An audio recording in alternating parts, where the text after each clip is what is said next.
Assalamualaikum, saya Syahdan dari Putrajaya, KSSI bulan Ogos tahun 2020. Saat ini saya sudah hampir 4 bulan dijazahkan dan sepanjang tempoh 4 bulan tersebut saya telah menyelesaikan hampir 40 kes yang Allah izinkan saya merawat mengikut kesesuaian diri saya. Kes tersebut merangkumi gangguan jin, sihir, zat jahat dan ada juga beberapa pengalaman menyembelih jin. Apa yang saya cuba tanamkan di dalam diri setelah dijazahkan, saya akan cuba mengembara, merawat sebanyak yang mampu terlebih dahulu sebelum saya membuat kunjungan semula ke perawis untuk mendapatkan nasihat ataupun mendapatkan pandangan pada persoalan-persoalan yang timbul semasa saya merawat. Izinkan saya menceritakan sedikit pengalaman saya dalam merawat. Okey, video yang tertera di sini inilah semasa saya menerima sijil dijazahkan daripada Tuan Guru Tuan Ahmad Syarizal. Okey, kemudian saya balik ke rumah. Saya cuba menyelesaikan rawatan di kalangan ahli keluarga terlebih dahulu. Okey, yang pertama, kepada video ni saya cuba kategorikan perawatan kepada 3 kategori. Yang pertama adalah rawatan secara berhadapan. Pengalaman saya merawat secara berhadapan lebih melibatkan gangguan sihir rumah tangga, ada juga yang sihir perniagaan, kebanyakannya zat jahat lah, dan beberapa kes sakit fizikal. Kebanyakannya kes zat jahat ni ada yang musnah nyata, iaitu pesakit yang ada gangguan zat jahat akan termuntah-muntah. Seperti pada video yang kita saksikan, majoriti yang pesakit yang mengalami zat jahat ni termuntah dengan banyak. Ada juga yang zat jahat yang musnah secara gaib, iaitu pesakit tidak berasa lagi panas atau sakit tanpa muntah-muntah. Ada juga yang saya selesaikan, pesakit menyatakan telah menanggung sakit selama berbelas tahun. Ada yang 8 tahun, ada yang setahun lebih, ada yang 13 tahun. Berbagai usaha telah dilakukan, duit pun telah berhabis ribuan ringgit. Ada satu kes tu negeri Sarawak sahaja yang dia tidak pergi untuk mencari perawat. Kalau kita ikutkan diagnos daripada beliau dan daripada cerita-cerita yang beliau pernah merawat, macam-macam lah cerita-cerita yang ngeri lah yang kita akan dapat. Tapi kita kuatkan semangat, kita hanya bergantung harap hanya pada Allah SWT untuk kita cuba yang terbaik merawat, kita yang merawat, mencari kesembuhan buat orang yang mengharapkan bantuan kita. Ada juga yang melibatkan rawatan secara berhadapan yang melibatkan sakit fizikal. Selalunya sakit fizikal ni saya akan buat rawatan ulangan 3 kali. Ada salah satu pengalaman yang saudari tiba-tiba ada bengkak, ada benjolan di bahagian dada. Sakit tersebut menyebabkan saudari tidak boleh mengangkat tangan dan jalan menunduk. Setelah dirawat, ketulan tersebut surut, tidak perlu dibedah. Next appointment, doktor mengatakan tidak perlu dibedah. Dan apa yang menakjubkan, ketulan tersebut langsung tidak rasa sakit masa dipicit-picit. Okey, yang video ni saya katakan yang pesakit tu 13 tahun. Dia sampai dia tak boleh duduk tegak. Sebabkan tulang dia dikata ada masalah tulang belakang dah hampir 13 tahun. Macam-macam cara terbuat. Masa saya cuba merawat ni tidak kerasukan. Dia pesakit ni tidak kerasukan. Tetapi dia sampai terbaring menahan sakit kepala, sakit badan. Saya ada cuba tanyakan pada beliau apa yang beliau rasa. Beliau kata saya menipu, tapi saya kontra balik. Kalau saya tipu, kenapa dia terguling-guling? Dan akhirnya beliau termuntah dan berasa lega. Okey, yang berikut adalah video ni merupakan pengalaman saya rawatan secara jarak jauh. Yang saya kenali sebagai RJJ lah, rawatan jarak jauh. Untuk pertama kali kes rawatan jauh ni, seorang sahabat saya yang kemalangan berada di ward sebuah hospital dalam tempoh PKPB. So PKPB semua sedia maklum, kita tak boleh rentas daerah, kita tak boleh keluar, hospital pun ketat. So abang pada kawan saya tu telah telefon saya minta pertolongan. Maklum adiknya macam racau, tidak sedarkan diri dan tidak kenal ahli keluarga. Keadaan gitu telah berlarut selama 2 hari. Saya cuba ikhtiar rawatan jarak jauh buat pertama kali, lebih kurang 15 minit. Saya lakukan. Alhamdulillah, doa dan gerak yang dilakukan diizinkan Allah Taala. Abang kawan saya tu dia hantar feedback balik yang kawan saya tu dah sembuh lah, dah sembuh dan mula tidak mengacau lagi dan mula kenal keluarga. Okey, video ni adalah video pada hari Ahad lepas, Ahad yang terbaru ni, 3 Januari kalau tak silap saya.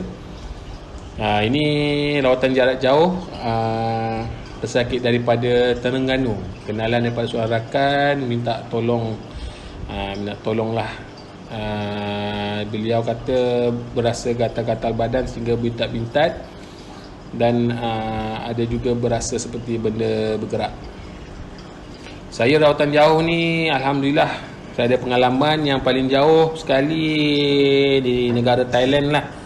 Negara Thailand melibatkan wanita non-Muslim, dan paling jauh sekali adalah Saudi Arabia. Okey, video yang ni pengalaman pertama saya melibatkan jin terbit. Tadi tuan-tuan nampak saya terkejut ke belakang. Terkejut memang, beberapa saat je jin tu terbit. Saya pun tak pernah hadapi kes ni. Hampir-hampir lah saya nak lari juga tuan-tuan. Tapi tak apa, kita ikut cakap Tuan Guru, prestige. Kita kena prestige. Yang video ni melibatkan seorang kawan 6 bulan start daripada awal PKP. Beliau sakit, warded 2 kali hospital untuk full check up, tapi doktor nyatakan tak mengalami apa-apa sakit. Setiap malam beliau akan dapat tidur hanya 2 atau 3 jam dan terjaga hingga pagi selama 6 bulan. Badan pun susut. Saya datang buat rawatan di rumah beliau. Ini saya tengah berdialog lah dengan jin tu. Saya cuba berdialog dengan jin. Mula-mula terbit jin biasa. Saya tanya ada berapa, dia kata ada 4 kalau tak silap. Jin tu maklum lah, saya panggil ketua dia. Pengalaman saya, kalau jin melibatkan yang banyak lah dalam badan, kita akan panggil ketua dia untuk cuba berunding. Kita saksikan. Yang ini betul-betul pengalaman saya lah. Yang ni yang cuba record ni, saya ajak seorang kawan lah cuba untuk record. Ni dia cuba sound saya ni. Dia cuba sound saya pun baru angkat tangan, dia dah rasa kesakitan.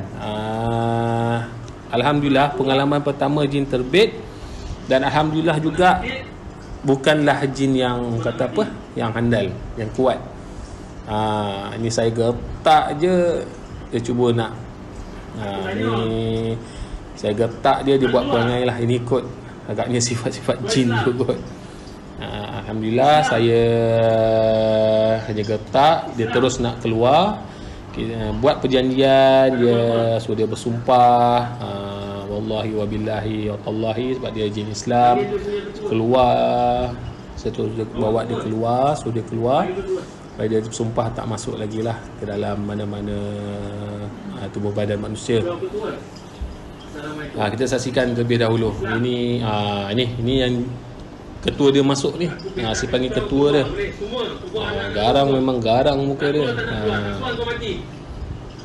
Dia ada juga dia sound saya lah. Dia kata saya siapa, jangan masuk campur.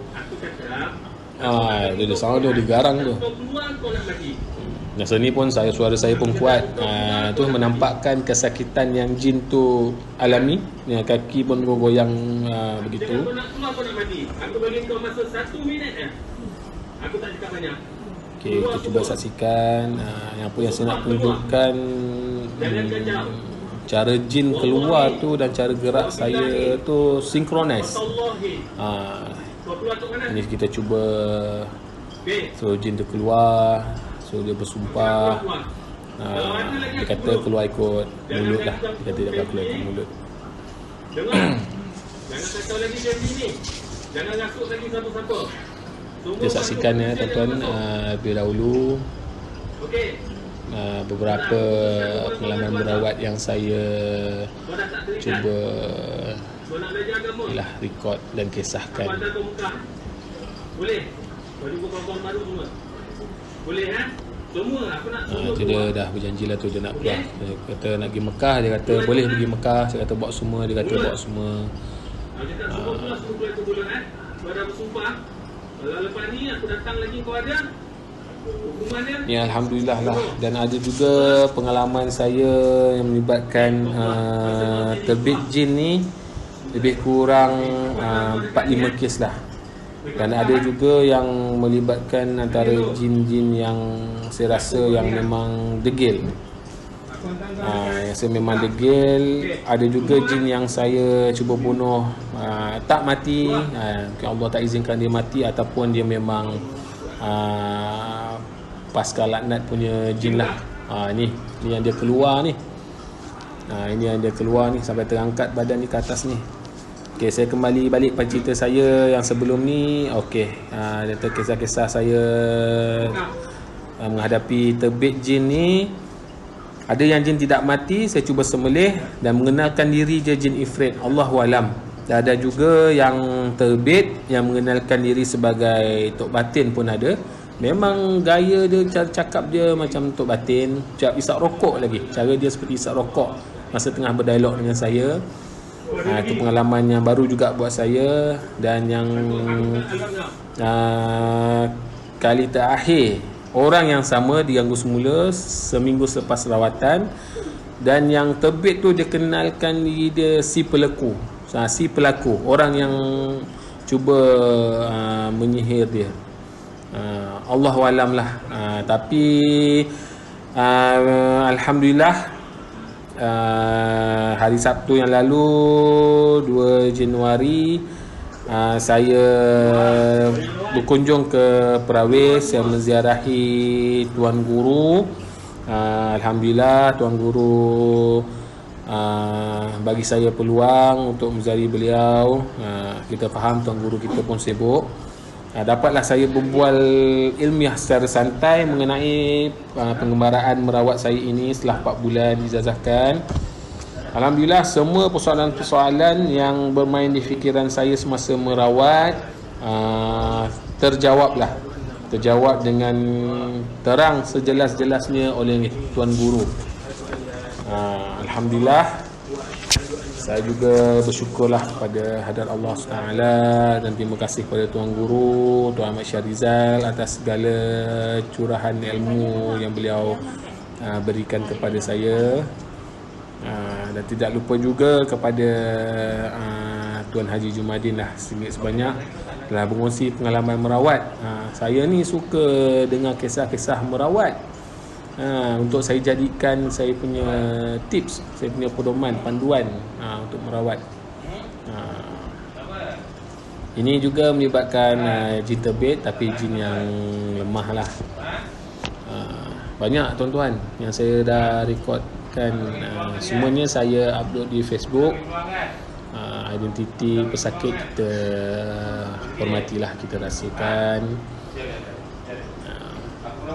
Ini pun jin yang lemah lah. Ini yang melibatkan sakit fizikal tu. Saudari sakit fizikal ketulan ada benjolan tu. Ini kali pertama saya rawat tak ada jin. Kali kedua tak ada jin. Dan kali ketiga tu ketulan tu memang tak adalah. Dia betul balik. Tapi adalah jin yang lemah tadi itulah. Ini yang video yang kali pertama saya berjumpa saudari yang sakit ni. Dia dah 15 tahun dia sakit. Bayangkan 15 tahun dia sakit. Dia kata dia dah habis beribu-ringgit, berpuluh ribu sampai buat personal loan untuk merawat. Alhamdulillah suami dia redha, suami dia tabah. Yang ini saya pengalaman merawat dia 3 kali. orang yang sama juga. Yang ini pengalaman yang barulah. Pesakit ni lah yang saya jumpa jin yang tak boleh dibunuh, dikenalkan sebagai jin ifrit tu.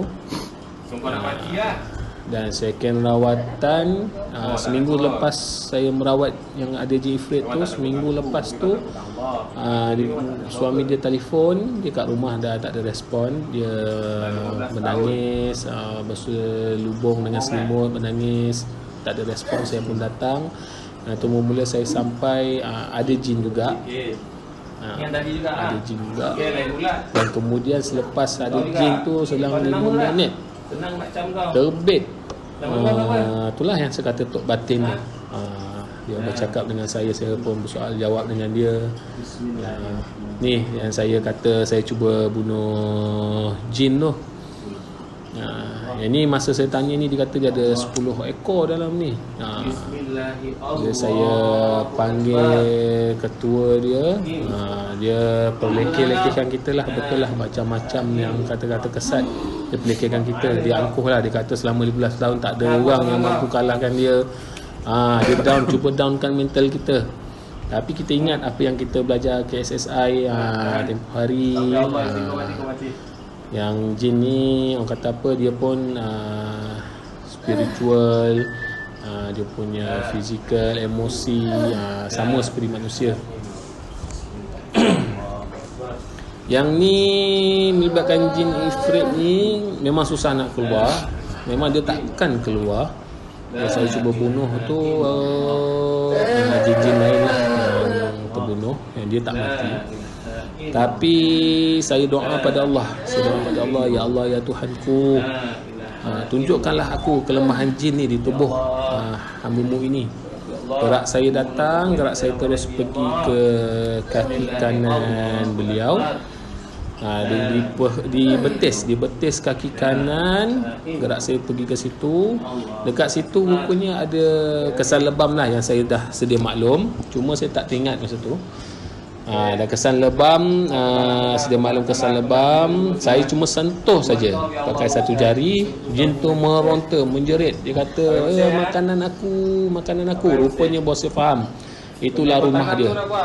Lebam yang tak pernah hilang selama 5 tahun, agak besar juga. Lebih besar pada duit 50 sen. Pas saya musnahkan rumah dia, baru dia nak keluar.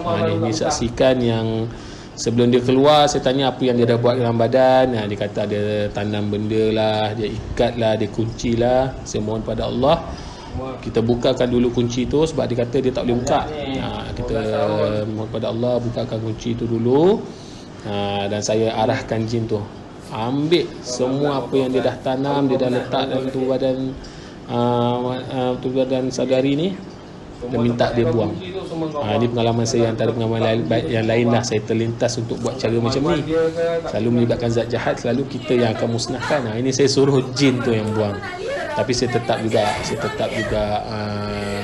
buat ulangan lah yang melibatkan zat jahat. Ini saudari yang sama juga. Yang di sinilah yang kali ketiga saya merawat. Alhamdulillah dah seminggu ni saya tak ada terima apa-apa panggilan. Yang kali ketiga ni, kali kedua tok batin yang terbit. Yang kali ketiga ni si pelaku. Kali ketiga ni pelaku dapat call, dia kena ni pun dekat office. Sebelum tu saya pun dah risau, campur malu pun ada. Dekat office kena tu. Office kerajaan. Saya fikir memang ramai orang. Tapi nak tak nak, saya kena tolong. Saya pun datang dalam hampir pukul 1 tengah hari, waktu lunch. Nasib baik waktu lunch lah, mungkin orang semua dah keluar. Dia datang pun ada beberapa poli bantuan, beberapa rela dengan kawan saudari cuba tenangkan. Yang ini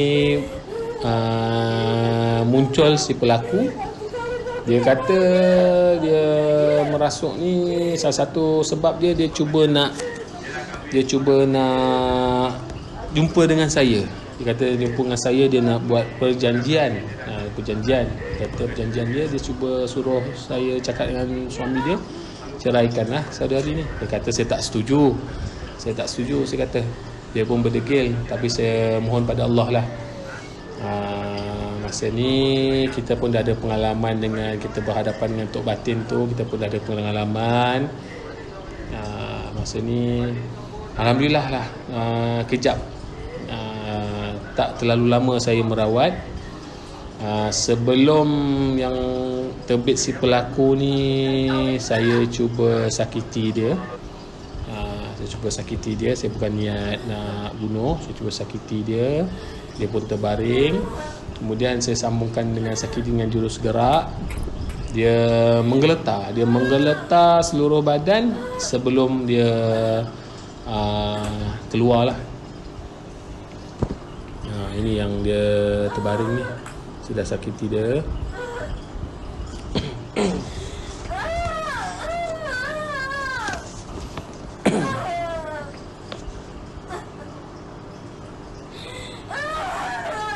Kita saksikan dululah tuan-puan sedikit.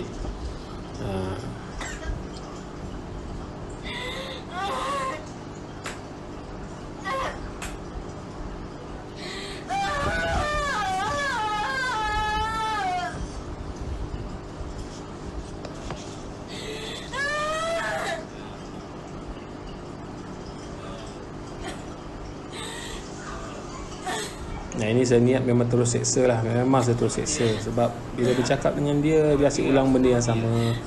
Dia suruh ceraikan. Dia kata dia suka perempuan ni 10 tahun. Dia kata dah tunggu perempuan ni. Dia masing-masing dah kahwin. Cuba sakiti. Ini saya mula doa sakiti. Inilah benda yang merasuk ni. Si pelaku ni nampak bunyi dan kedengaran bunyi dia menggigil. Tu dia dah start menggigil lah tu. Dia start menggigil. Tak lama kemudian keluarlah. Saya kebanyakan pesakit yang saya rawat, akhir sekali saya bekalkan dengan air ubat lah. Air ubat tu saya doakan menjadi ubat untuk penyakit yang ada dalam tubuh badan pesakit tu, dan sebagai racun pemusnah lah bagi gangguan-gangguan yang masuk dalam badan. Racun pemusnah juga untuk zat jahat. Itu yang saya selalu amalkan.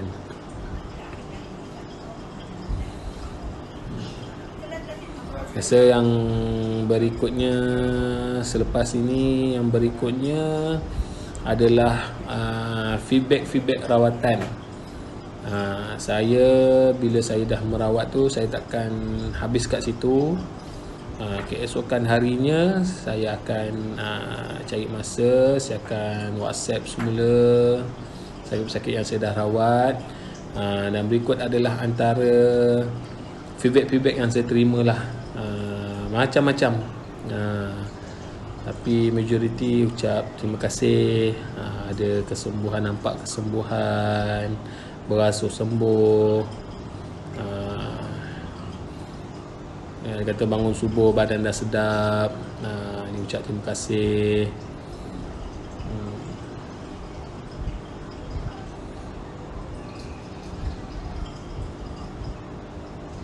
Ni alhamdulillah isteri beliau nampak ceria. Ini salah satu anggota polis ni. Ini bangun pagi segar, tidur nyenyak. Yang ini dia kena macam badi mayat. Apa yang saya tahu badi mayat, muka dia pucat lesu, dia pergi office pun tak bermaya. Sekali saja rawatan. Ini dia kata badi mayat, dia kata tidur macam zombie, dia kata. Ni kawan office lah, kawan office lama. Ini yang isteri kepada abang polis. Dia daripada gangguan jin, tapi dia macam serang pada emosi. Ni rawatan jarak jauh. Saya WhatsApp dengan dia, saya messenger dengan dia. Dia kata kenapa kepala cucuk-cucuk lagi, lepas tu ada termuntah. Ni esoknya dia update saya, dia senyap, rupanya dia dah tidur. Dia punya dah sakit tak boleh tidur.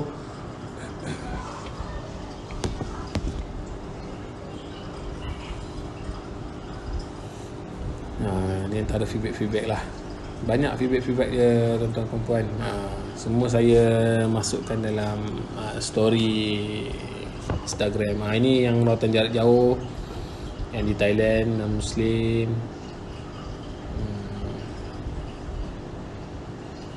Ni perpasan ni seorang kawan lah dari jauh juga. Satu saya kat Johor, dia kat Johor, dia dekat Kelantan. Ini yang Saudi Arabia tu lah, Saudi Arabia tu. Ini yang kawan dari jauh kat Kelantan tu. Ni kawan ucap terima kasih ni. Kawan saya kena kanser, dia warded. Saya cuma tolong ikhtiar lah. Alhamdulillah dia boleh tidur lepas tu. Ini yang terkini. Yang terkini yang kena dia balik pada kedai makan, cuci kedai, lepas tu badan dia semua bintat-bintat, kemerahan, gatal, miang. Saya cuba rawat. Ini saya punya ni lah. Sekali saya ucapkan sekali lagi terima kasih pada Tuan Guru kita. Sekali lagi saya ucapkan terima kasih pada Tuan Guru, Tuan Ahmad Syarizal, di atas segala perkongsian saya ziarah ke Perawis hari itu. Di atas beberapa lagi nasihat yang baru yang saya tak pernah terfikir. So buat sahabat-sahabat yang ada persoalan, yang ingin mengembangkan lagi kefahaman, boleh berkunjung pada ke Perawis. Kena buat appointment dulu dengan Tuan Guru. InsyaAllah ada rezeki dapatlah slot masa appointment tu. Apa yang saya ingin katakan di sini, ilmu gerak ni adalah permata yang tiada nilai. Di dalam ilmu gerak ini telah merangkumi berbagai-bagai jenis ilmu di dalamnya. Jadi kita bermohon kepada Allah SWT, dan apa yang bersesuaian dengan diri kita Allah akan makbulkan. Saya juga amat mengisafi semasa proses saya merawat. Segala yang kita doa Allah kabulkan serta merta. Saya ingat mengisafi. Subhanallah. Akhir kata yang saya ingin katakan di sini, ilmu gerak ini mampu dipelajari oleh semua peringkat umur. Semua peringkat umur boleh dipelajari ilmu gerak ini, walaupun tak pernah ada pengalaman merawat seperti saya. Saya dulu bukanlah seorang perawat, tapi insya-Allah saya cuba yang terbaik. Itu saja dari saya. Sikit sebanyak kisah pengalaman saya untuk kongsikan untuk panduan bersama. Semoga kita berjumpa lagi. Assalamualaikum.